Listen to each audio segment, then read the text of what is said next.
بسم اللہ الرحمن الرحیم۔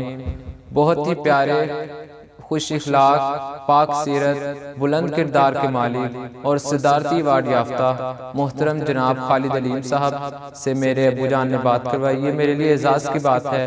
انہوں نے مجھے ڈھیروں دعاؤں سے نوازا اور ایک خوبصورت نعت کا تحفہ بھی دیا جو میں آپ کی نظر کر رہا ہوں، اس دعا کے ساتھ کہ اللہ تعالیٰ اس مصیبت کی گھڑی میں ہم سب کا حامی و ناصر ہو۔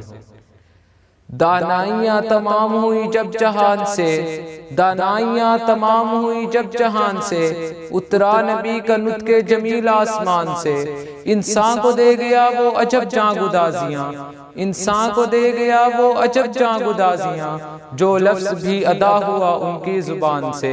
سچ ہے خدا کے بعد مقامات میں عظیم، سچ ہے خدا کے بعد مقامات میں عظیم، کوئی نہیں ہے میرے پیغمبر کی شان سے۔ جیسے میرے حضور نے کی پاسبانیاں، جیسے میرے حضور نے کی پاسبانیاں، ممکن ہوئی نہ اور کسی پاسبان سے۔ مدحت کی شاہراہ پہ کیسے رواں ہو فکر، مدحت کی شاہراہ پہ کیسے رواں ہو فکر، موضوع یہ بلند ہے میرے بیان سے۔ مدحت کی شاہراہ پہ کیسے رواں ہو فکر، موضوع یہ بلند ہے میرے بیان سے۔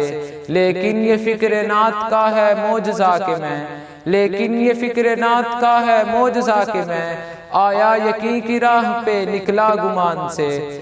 خالد میں نعت گو کا پسر ہوں تو کیوں نہ ہو، خالد میں نعت گو کا پسر ہوں تو کیوں نہ ہو، ذکر رسول اور میرے خاندان سے۔